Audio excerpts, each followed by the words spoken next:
Hello, this is Dr. Khalfani, and we're here with The Pulse.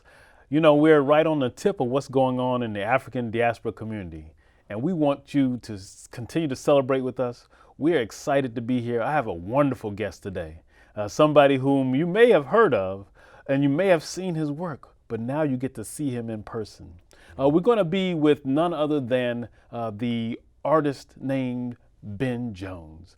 And Ben Jones's work has spanned the over 50 years of work. And when you think about the level of work that he's done going around the globe, especially in Cuba, has some wonderful things. We're going to talk to him about some of that.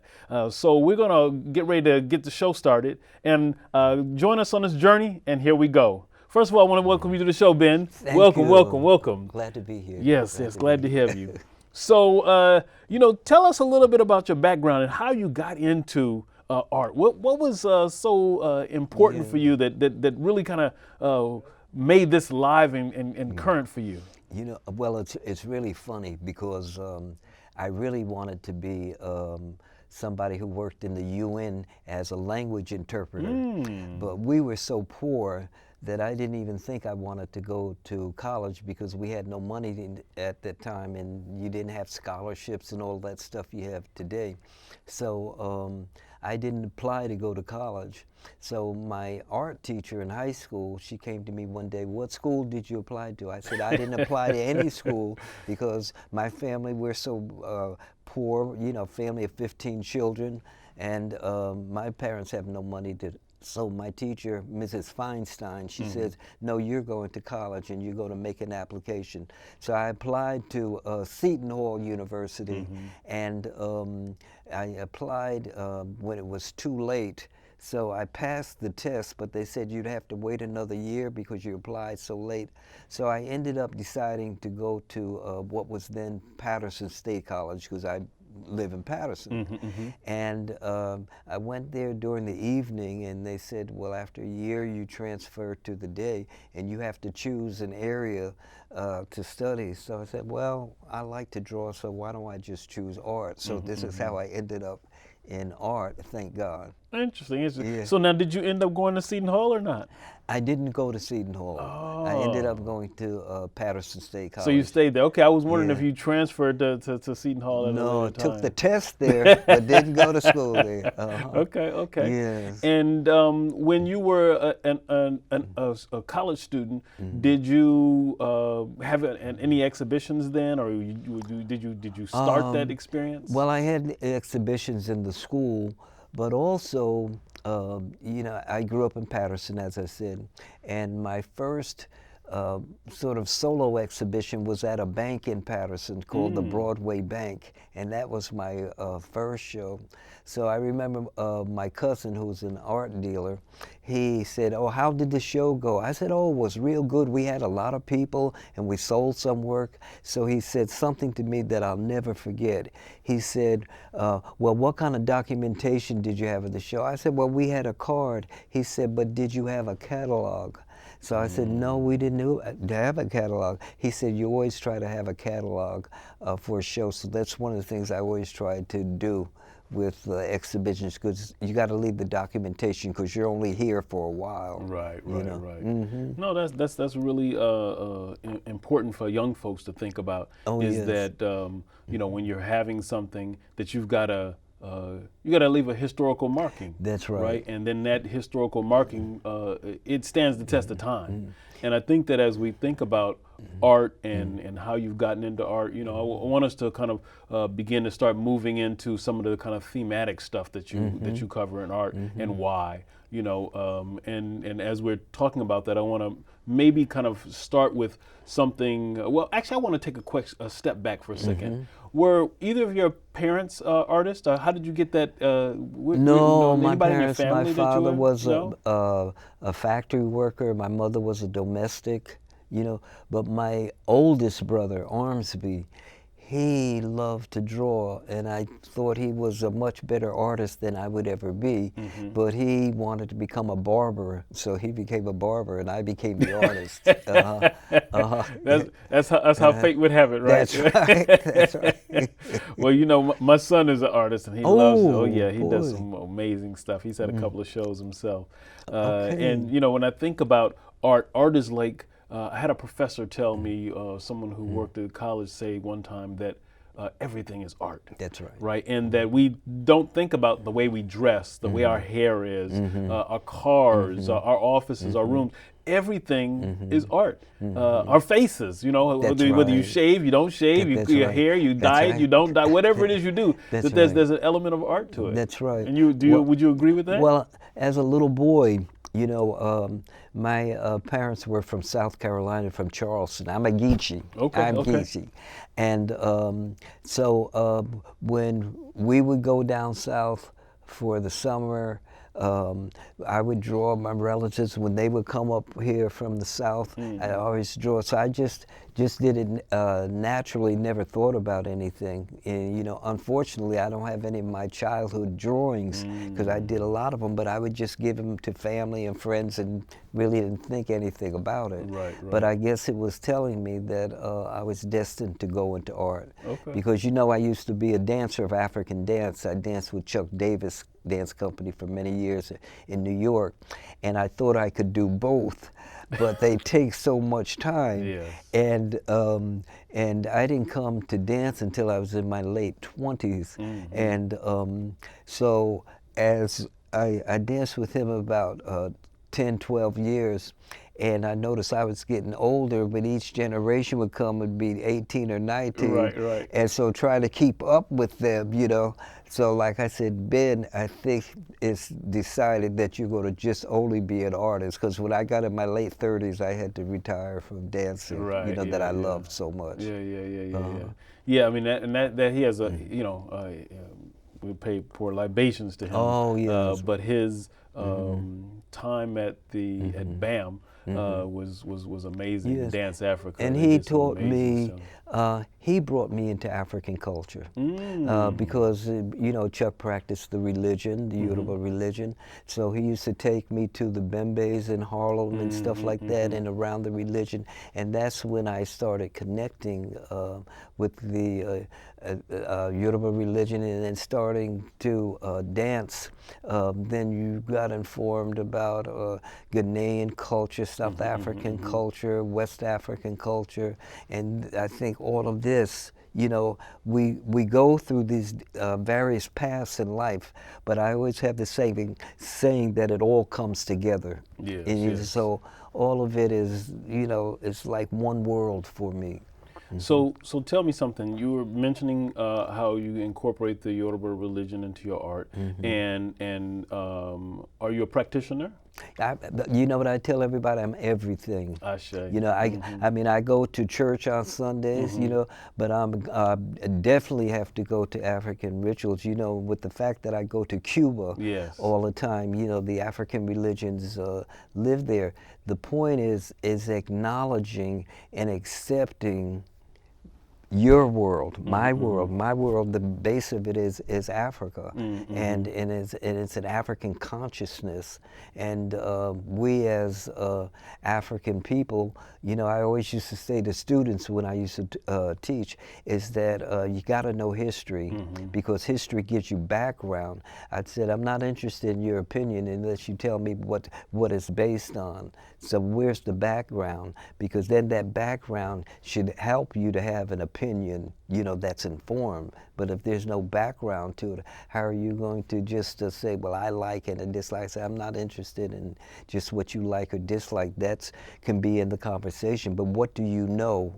And what have you researched? So here we go. So back to the African thing, is that it was so wonderful coming out of the 60s, because the 60s, everything was one: music, literature, politics, history, art, film. Our consciousness was like one. So you were clear about what was your base, who you were and the direction that you're going to go. So even up till today, the Africa has to still be in the work, even though it's always expanding, because you always want to expand. So when you think about your artwork and your incorporation of African culture and spirit, you know, when you're creating, what are some of the motivators for you when you think about the thing that kind of pushed you to address one issue versus another? You know, as an artist, there's so much that you can address. Right. What narrows you in? Well, on what you want to do? you know, Amiri Baraka was like my brother. We were like brothers. Okay. And his wife Amina and stuff like that. So, and we were all Marxist, you know, and very. I go back and forth and say sometimes I say communist, sometimes I say Marxist, but it's all the same thing, socialist. I don't believe that black people in this country collectively will move forward as individuals, yes, in this kind of system. But capitalist system, to me, has limitations for us collectively, because you're always fighting the same battle where, you know, I don't think we should be surprised by what happened January 6th, because I don't know if you saw this documentary by this brother called Who We Are. No, I haven't seen and he's this brother, I forget his name, but he was the deputy director of the ACLU, and he was a lawyer. And this documentary just came out this year. You have to see it. It's called Who We Are. And what he said is that he started getting interested in the laws of the country. And as he started researching, he went further back to the beginning of this country. And he saw that the laws, we weren't in the picture. The laws weren't written for our benefit. It was written for wealthy white people. Right. You know, and as years went by, then the politicians embraced that. You know, so again, the slavery and all these kinds of things. So to me, when you come up to today in terms of January 6th, you're still going to have an element of some of these people who are trying to keep you back. Yeah. You know. Well, so let me let you pause on that, because we're gonna get ready to take a quick break. Sure. And then we're gonna come back on that. You're tuned into The Pulse. This is Dr. Khalfani. We're here with none other than Ben Jones, who is an amazing artist, and we're gonna learn some more about him. We're gonna raise some questions for him about a little more detail about his art and how he shapes some things. But stay tuned right here on The Pulse. The death of George Floyd, who died in police custody Monday night. Turning my pain into purpose is pretty much what I have done to start this foundation. It's going to take more than just us, you know, as a foundation. It's going to take the community, the world, to help us make a change, because it just can't be us.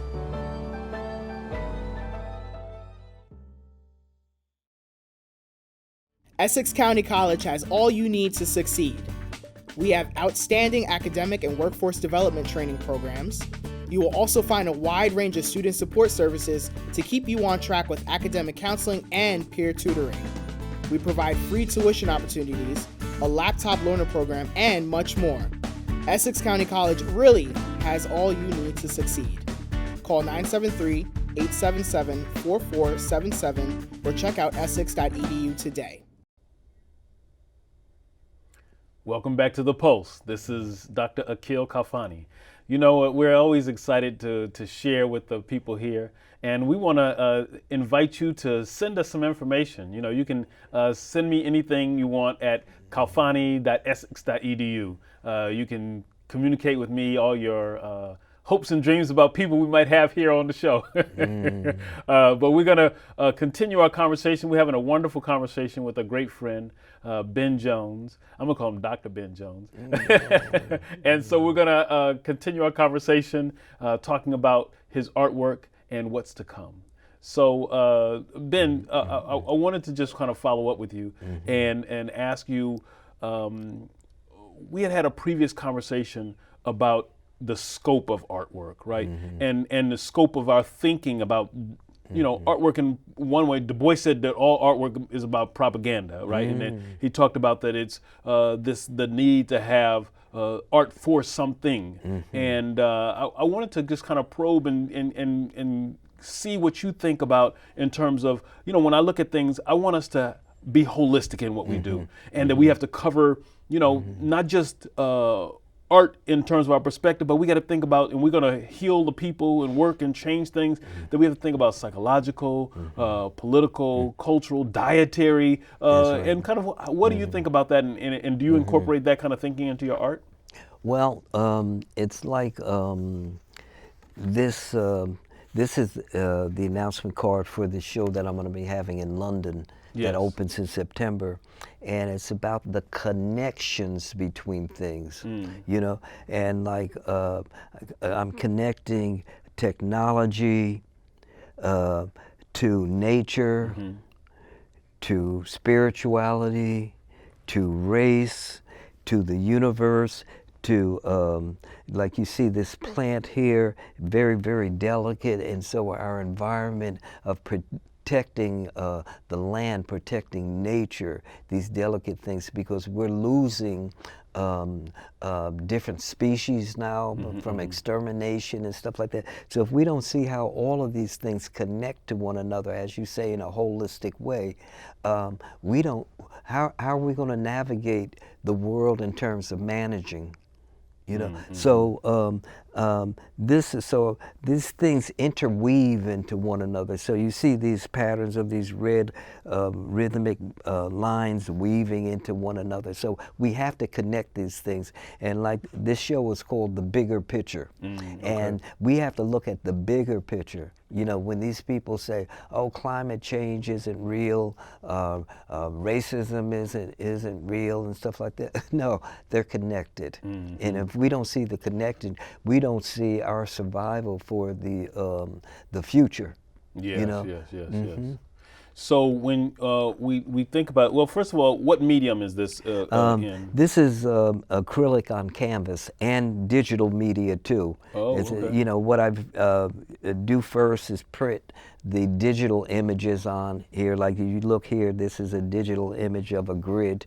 A circuit board, and circuit board things connect again with that theme of connected, and then I print that digitally, and then I start painting on it with the acrylic paint and trying to make the two integrate and things like that. Interesting, interesting. Yeah, that's beautiful. Well, maybe I have to come join you in London. So how long are you going to be there? Well, the show opens in September, but I have to leave the last week of August, and I'll be there until the end of October, because they have so many activities going on with the. Okay, so about good 2 months. Yeah, it's going to be busy. I visited a show you had in Cuba in 2014. We took students there from the college, from here at Essex, and you know, I was thinking about the things that I saw in there, and you know, it was such a amazing show. That particular show. You had images of the young brother who was Trayvon Martin, who was killed, and maybe you could tell us a little bit about a show like that and why Cuba. You know, you've been to Cuba many times. Maybe we could just kind of spend a couple minutes and talk about Cuba for you. Well, first of all, I've been to Cuba about 96 times. Wow. And I've been going since the 70s. Yeah. And I have this joke that I say to people, that I sleep here, but my real home is Cuba, because it's a revolutionary country, and it's amazing the things that they do there with all the problems and not having much money that they have there. But education is completely free for everybody, from daycare to your doctorate degree.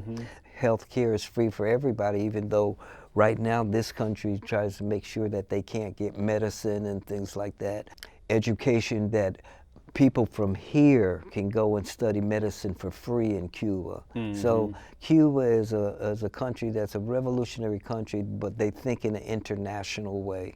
You know, of like what they could give back, even though they have so little themselves. you know. Right, right. And then in terms what they don't have in money, I have this joke that they must think that they're Saudi Arabia in terms of culture, because the arts, theater, film, visual arts, literature, it's an abundance in Cuba. Even though it's an island, it feels like a country, you know, because the mindset of the people and how they're educated, you know. So anyway, the exhibit that you saw with the Trayvon Martin piece, I did that like it was wallpaper. Right, right. Because wallpaper is in people's homes, because I wanted to have some kind of atmosphere where they had to confront something every day, you know, when you walk in your house, you know. So I did this thing of like wallpaper, painting him as wallpaper, but I would put words in it like, for I'm sure his parents, that was their beloved son. And then for somebody who was racist, they might think of him as a predator. I put it in, the languages that I used were English, Spanish, and Arabic, of different words of saying you, I, and we, of again the collective, and I use, again, you have to have the African symbolism, so I often use the symbol of Shango, the Yoruba symbol, in my work, because it represents power and justice, you know. Okay. Because this young boy, it was so shocking that something like this would happen to this young boy. But as time went on, and again, knowing history again in this country, is that how many white young people get killed like black young people, or males or females, every day in this country, or every month in this country. So my work, I'm committed to consciousness and struggle. So the show that you saw in Cuba was called Resistance, you know, that we have to constantly resist. I love all kinds of art. I love all the arts. I love abstract art. I love, and I go back and forth between abstract and figurative stuff, because they both have a relationship, just like we talk about connections in the bigger picture. Right. Good, good. So when you look at your work that you've done, and then you kind of project yourself forward, where do you see yourself headed for your next decade? Yeah.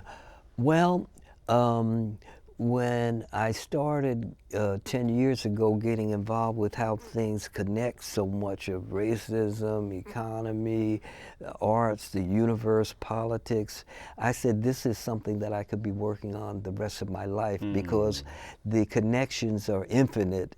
They're limitless. Yes. And so I'm just trying to, now I'm thinking about, you know, when I was in grammar school and high school, I was not interested in physical sciences or anything like that, science, history, geography. But now in my life in the last 20 years, science is so important. It's so important. And I love to watch these programs on Nova and Nature and stuff like that, because you really start seeing this connect. So now I'm interested in DNA. And what's the connection of DNA to racism, to politics, to art, to music, and stuff like that. So I'm now in the process of, you know, you have to do the research first. So I'm reading books on DNA and the connection to different things of our body and stuff like that, and then try to figure out how I can, you know, put that include that in the work. You know. So, you know, as we're kind of winding down on our time, you know, I want to just ask you if you had a message that you know, a 30-second message you want to give to the people about how you want people to see you, Ben Jones. How do you want people to see you? Well, I think I'm a spiritual person. You know, and I remember a friend of mine said to me, a religion is just a structure, but you try to get to a spiritual level. And spiritual level means that you want to try to make things better at least make a contribution to making things better. And we only make things better through struggle and doing the work. You know, I was telling one of my nieces the other day, I was asking her if she's exercising, so she started giving me some excuse. I said, you know, you're very good at rationalizing, but you have to do the work. So all of us, if we're going to change the world, we have to do the work. So do the work. Ashe.